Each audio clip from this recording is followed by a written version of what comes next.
အားလုံးပဲမင်္ဂလာပါကျွန်တော်ဒီနေ့ Facebook business page ကို professional ကြဘယ်လိုလုပ်မလဲဆိုတာကိုကျွန်တော်ပြောပြရေးပါမယ်ကျွန်တော်အခုပြောမယ့်အကြောင်းအရာတွေကိုမိတ်ဆွေကတခြားနားလည်သဘောပေါက်တဲ့အခါကျရင်အောင်မြင်နေတဲ့ business page တွေဟာဘယ်လိုမျိုး setup ချထားတယ်ဘယ်လိုမျိုး setting တွေချိန်ထားတယ်ဆိုတာကိုနားလည်သွားမှာပါပြီးတော့ကိုက Facebook page ကိုတည်ချာလေးလုပ်ထားမယ် professional ကြလေးလုပ်ထားမယ်ဆိုရင် customer ကကို page ကိုမြင်လိုက်တာနဲ့သဘောကျသွားမှာပါယုံကြည်သွားမှာပါ sales and marketing အတွက်ကိုလည်းအရန်ကိုအထောက်ပံ့ဖြစ်ပါတယ်ဆိုတော့ကျွန်တော်တို့ Facebook business page ကိုဘယ်လို setup လုပ်မယ်ဆိုတာကိုမစတင်ခင်မှာကျွန်တော်တို့ဒီလိုမျိုးအကျိုးရှိတဲ့ video လေးတွေကိုအမြဲတမ်းတင်ပေးနိုင်အောင်လို့ကျွန်တော်တို့ရဲ့ Facebook page နဲ့ YouTube channel ကို like follow subscribe လေးလုပ်ထားရပါနော် Facebook business page စလုပ်တော့မယ်ဆိုရင် step by step လုပ်တာအကောင်းဆုံးပါပဲဘာလို့လဲဆိုတော့ကျွန်တော်တို့က step by step မလုပ်ဘူးဆိုရင်ဘာဖြစ်သွားနိုင်လဲဆိုတော့ page ကမပြီးသေးဘူးကြော်ညာပြီးသွားပြီဆိုတော့ကျွန်တော်တို့က customer နဲ့ယုံကြည်မှုတည်ဆောက်တဲ့အခါမှာအခက်အခဲတွေရှိသွားနိုင်ပါတယ်ဆိုတော့ကျွန်တော်တို့ step by step လေးပဲလုပ်ကြရအောင်เนาะ Step number 1 setting up your page ပထမဆုံးကျွန်တော်တို့လုပ်ရမှာကျွန်တော်တို့အလုပ်နဲ့ကိုက်ညီတဲ့ Facebook business page ဖြစ်အောင် categories တွေခွဲပြီးတော့ setting ချဖို့လိုပါတယ်ဒီနေရာမှာကျွန်တော်တို့က page လုပ်တော့မယ်ဆိုရင် Facebook account မရှိလို့မရပါဘူးဒါကြောင့်မို့ကျွန်တော်တို့ Facebook account ကိုအရင်လုပ်ပါမယ်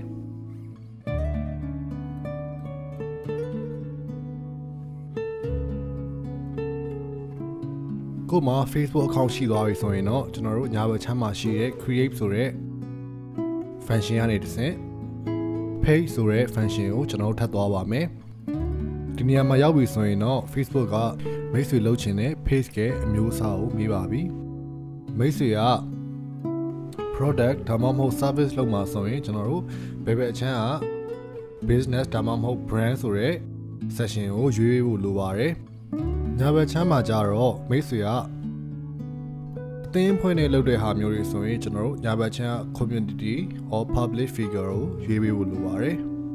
ဒီ video ကိုတော့ကျွန်တော်တို့ကစုံဦးတီထွင်နေစီးပွားရေးသမားတွေအတွက်ကိုရည်ရွယ်ပြီးတော့လုပ်ထားတာဖြစ်တဲ့အတွက် business or brand ကိုပဲလုပ်ပြသွားပါမယ်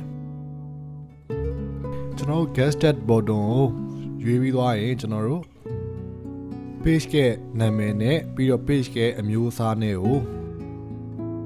ရွေးရတဲ့ section ကိုထပ်ရောက်သွားပါပြီ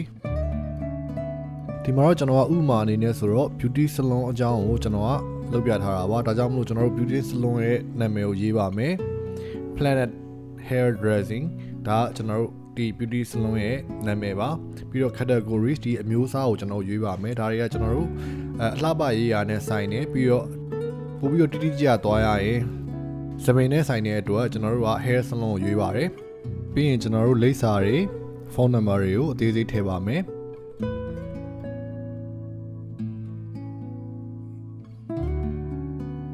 ပြီးရင်တော့ကျွန်တော် continue button နှိပ်ပြီးတော့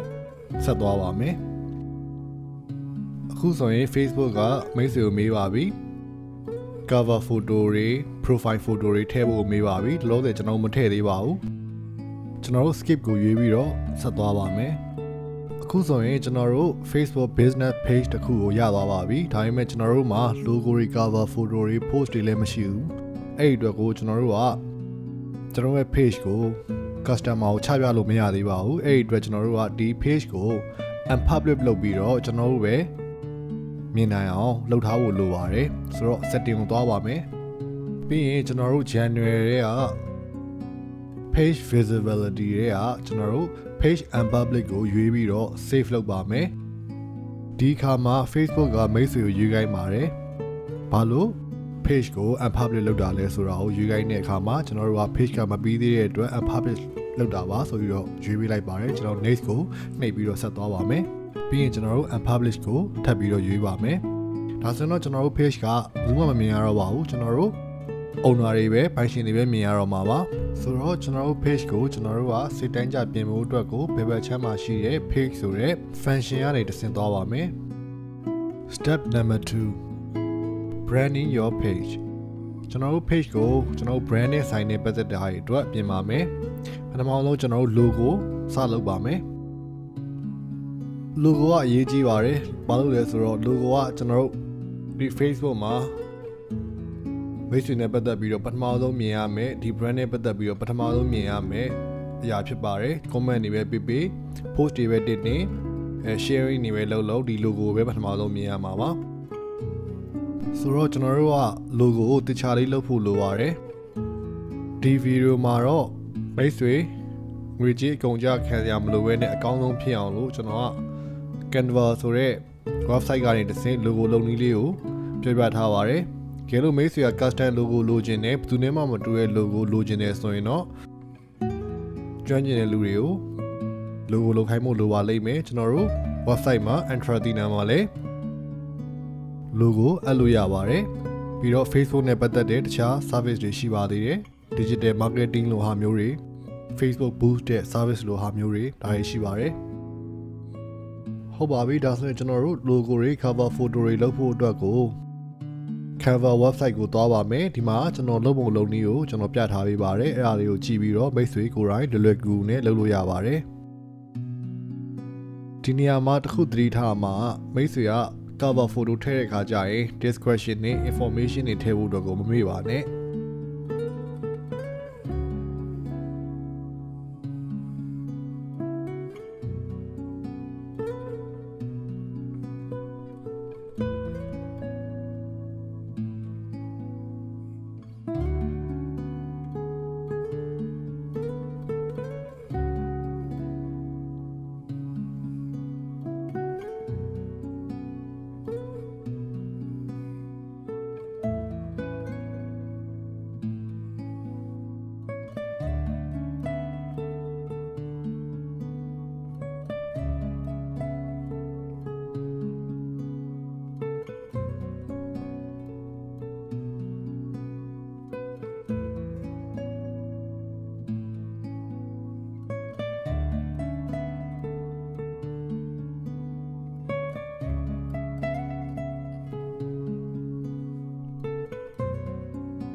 အခုကျွန်တော်တို့ cover photo နဲ့ logo ရသွားပါပြီဆိုတော့ကျွန်တော်နောက်တစ်ဆင့်ကိုဆက်သွားလိုက်ရအောင်เนาะ step 3ကျွန်တော်တို့ step 3မှာဆိုရင်ကျွန်တော်တို့ page မှာ call to action button ကိုထည့်ဖို့လိုပါမယ်ကျွန်တော်တို့ဒီ button ကိုထည့်တဲ့အခါကျရင်သိရမယ့်အချက်က customer တွေကလွယ်လွယ်ကူရိုးရှင်းလုပ်လို့ရတဲ့ဟာကိုပို့ပြီးတော့သဘောကျပါတယ်ဥပမာဖုန်းနံပါတ်ကိုနှိပ်ပြီးတော့ဖုန်းခေါ်ရတာထက်စားရင် cloud ချက်နှိပ်လိုက်တာနဲ့ဖုန်းထားရဲဝင်သွားမယ့်ဟာမျိုးကိုပို့သဘောကျပါတယ်နောက်တစ်ခုသိရမှာကိုလုပ်ငန်းနဲ့သက်ဆိုင်တဲ့ button ကိုပဲကိုတခြားရွေးချယ်ပြီးတော့ထည့်ရပါမယ်ဒီမှာတော့ကျွန်တော်ရွေးချယ်စရာတွေအများကြီးတွေကမှဖုန်းနဲ့ပတ်သက်တဲ့ button ကိုကျွန်တော်ဖုန်းခေါ်လို့ရတဲ့ button ကိုကျွန်တော်ထည့်ရပြထားပါတယ်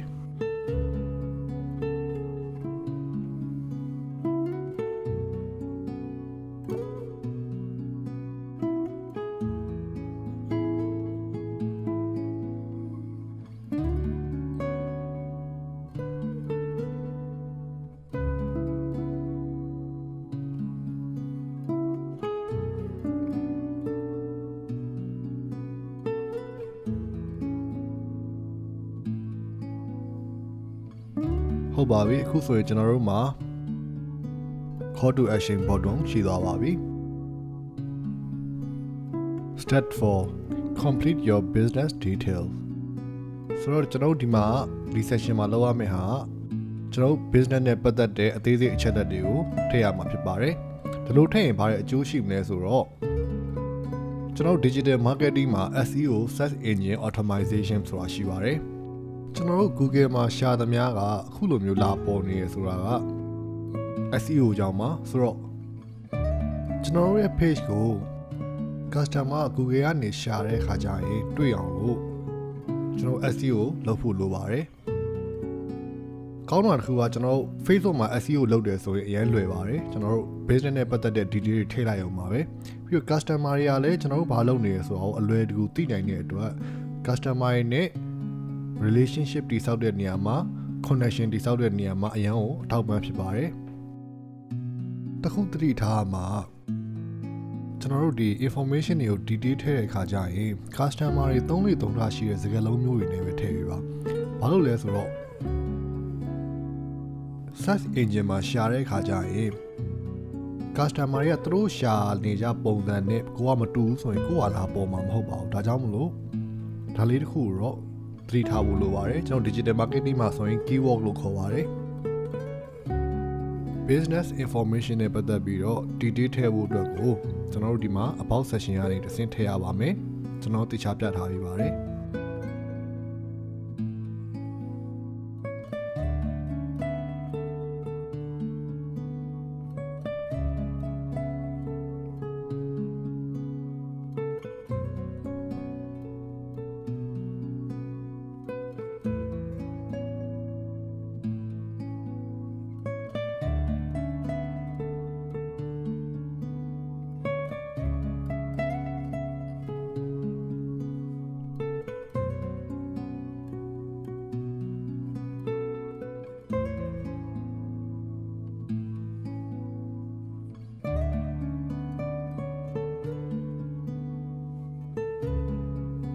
business နဲ့ပတ်သက်ပြီး detail information တွေထည့်ပြီးသွားပါပြီ step 5 interact with message customer နဲ့အဆက်အသွယ်လုပ်တဲ့အခါမှာကျွန်တော်တို့ message ကိုအများဆုံးသုံးပြီးလုပ်ကြတယ်ဒါကြောင့်မို့လို့ဒီ message ကိုကျွန်တော်တို့တခြားလုပ်ထားဖို့လိုပါတယ် customer ဆက်သွယ်လာတဲ့အခါသူပထမဆုံးမြင်ရမယ့် message က2မျိုးပဲရှိပါတယ်ကျွန်တော်တို့ greeting message နဲ့နောက်တစ်ခုကကျွန်တော် instant reply နဲ့ဖြစ်ပါတယ်ဆိုတော့ဒီမှာတော့ကျွန်တော်ပြထားပေးပါတယ်တကယ်လို့နားမလည်ရရှိတယ်ဆိုရင်ကျွန်တော်တို့ intrathener မှာလာပြီးတော့မေးလို့ရပါတယ်ကျွန်တော်ဒီမှာတော့ message setup လုပ်တဲ့အပိုင်းကိုအကြမ်းမြင်ပြထားပေးပါတယ် ဘ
ဟုတ်ပါပြီအခုကျွန်တော်တို့ message နဲ့ပတ်သက်ပြီးတော့လုပ်ရမယ့်အပိုင်းပြီးသွားပါပြီ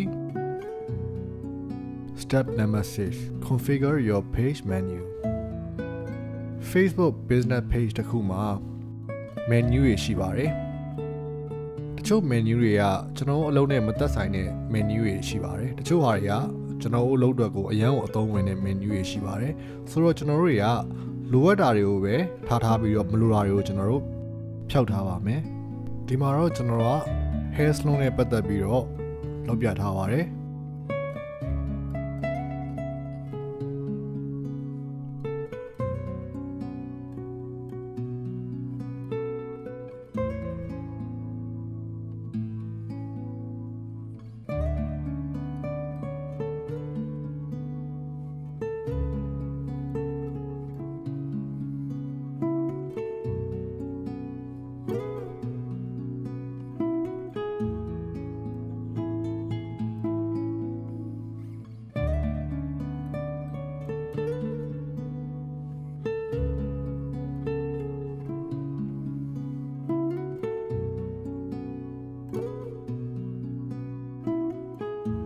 Step 7 Time to publish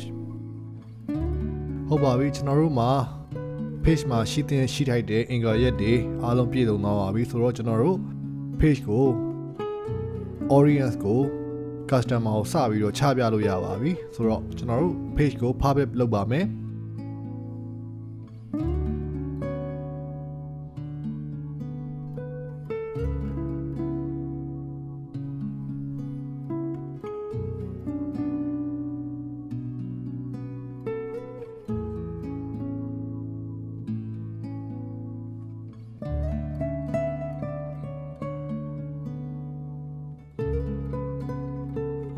Step 8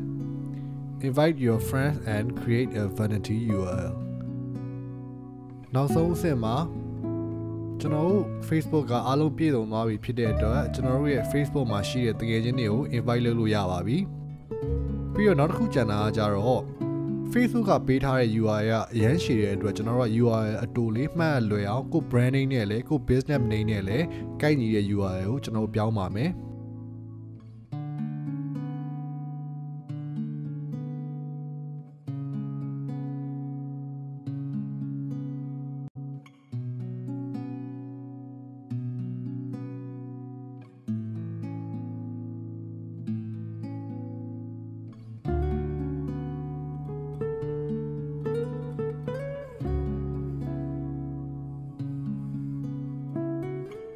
ဟုတ်ပါပြီအခုဆိုရင်ကျွန်တော်တို့မှာကောင်းမွန်တဲ့ professional ဆန်တဲ့ Facebook page တစ်ခုကိုရရှိသွားပါပြီဆိုတော့ကျွန်တော်တို့ရောင်းချင်တာတွေကျွန်တော်တို့ကြော်ညာချင်တာတွေစပြီးတော့ဒီ page ကနေတစ်ဆင့်လုပ်လို့ရပါပြီ